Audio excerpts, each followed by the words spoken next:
খবৰ বাস্তৱ হৈ থাকিব লাহে লাহে ছোৱালী ডাঙৰ হৈছে তাইৰ এনেকে চাব বেছি বেছি ওপৰলৈকে নাচাব তেতিয়া মানে নহ'ব চশমা টাইট কৰি থাকিব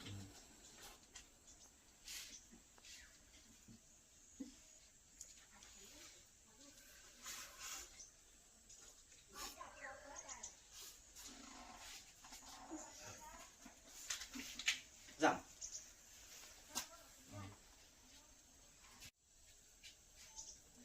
rolling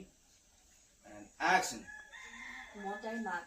আৰু আপুনি তাইৰ দেউতাক এজনী ছোৱালী ডাঙৰ হৈ গাভৰু হোৱাৰ পিছত